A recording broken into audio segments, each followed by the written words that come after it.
What's up, everybody? So today we're going to be going over the Bad Batch episode 1. May the 4th be with you all. Let's jump into it. So it starts off with the old Clone Wars logo that starts to disintegrate into the Bad Batch logo, pretty much showing that this is going to be a sequel to the Clone Wars. So it starts off with Caleb Dume, that we all know as Kanan Jarrus from Rebels, and his master and the Bad Batch. There's a couple of Revenge of the Sith parallels, and then it just starts off right there with Order 66 being commenced. The Bad Batch doesn't really know what's going on. Caleb's master does end up getting killed and tells him to run away, which he does. Hunter and Crosshair go after him, and Crosshair just keeps having this weird vibe to him where he has to obey orders, which is usually not the Bad Batch's thing. As Hunter's trying to talk to Caleb, Crosshair keeps trying to shoot and kill him, which eventually Caleb takes out Crosshair, and it just leaves Hunter and Caleb together. Caleb ends up jumping over this huge gap between lands. Crosshair ends up coming over there asking if he got the kid, and Hunter says he then fell down and didn't make it. Now keep in mind, Crosshair is really eerie about this and doesn't believe Hunter, but they get on the ship and go back to Kamino, where they get off and they see a dead Jedi who drops a lightsaber, and they're very confused because now there's this whole new vibe that everyone's just not understanding in the Bad Batch. Cut a couple scenes later and we're at the first Galactic Empire speech,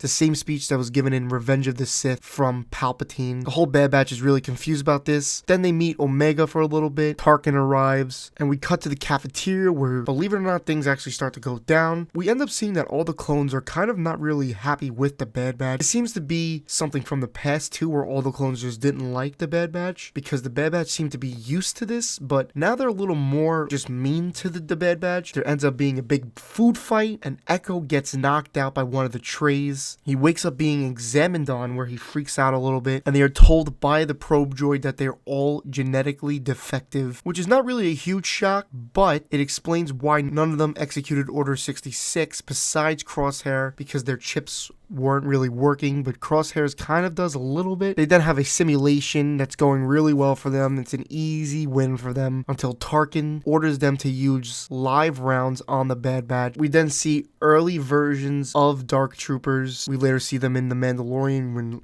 Luke Skywalker absolutely goes crazy through them. The Bad Batch have a little bit of a struggle, but they do end up taking out these droids. And Tarkin is still not impressed with this because he then reveals that somebody in the Bad Batch reported that not both the Jedi Master and Padawan were killed, and that Caleb Dume survived, that being Crosshair. We cut to them kind of shit-talking the Empire when Tarkin walks in and tells them that they need to go on a mission to take out a small droid army, and when they're leaving, Omega catches up with Hunter to tell him that Tarkin is not fond of him and he has it out for him. Hunter doesn't really pay any mind to this, and they go on the mission. When they go to the mission, they realize something is wrong, and it's not what they were told. They just see a bunch of civilians and freedom fighters, and they do not want to kill these people, where Crosshair is very eager to take the shot and wants the order from Hunter to do so. Hunter won't do it. This is obviously causing a big rift between Crosshair and the Bad Batch, mostly Crosshair and Hunter, because Crosshair keeps claiming that Hunter won't give the order and that good soldiers follow orders, which Hunter doesn't understand again because following orders is not the Bad Batch's way. They end up meeting Saw Gerrera, which he then tells them that the war is over, yes, but there's going to be a civil war, which they're still very confused about. Saw Gerrera and his group end up getting away, where there's more conflict between Hunter and Crosshair until it's ended by a probe droid that Hunter shoots when they realize that they're being watched. When they get back to the ship, they realize that prior in the episode when they were talking about 5 enhanced clones, Echo is not an enhanced clone and he is just a reg. They put it together that Omega is the 5th enhanced clone, and they make it out that they're gonna go back and save her. Once they get back there, they are caught by Tarkin saying that they committed treason. They are captured and thrown into the prison cell with Omega, which Hunter talks to her for a couple seconds and says, "You want to come with us?" which she agrees. She talks to Crosshair a couple minutes later, saying that she knows what Crosshair is going to do and that she could see that he's angry and she wants him not to do it, kind of showing that she might be force sensitive or she could see into the future somehow. Moments later, Crosshair is taken out of the prison cell and examined on. They see that Crosshair's inhibitor chip is somewhat functional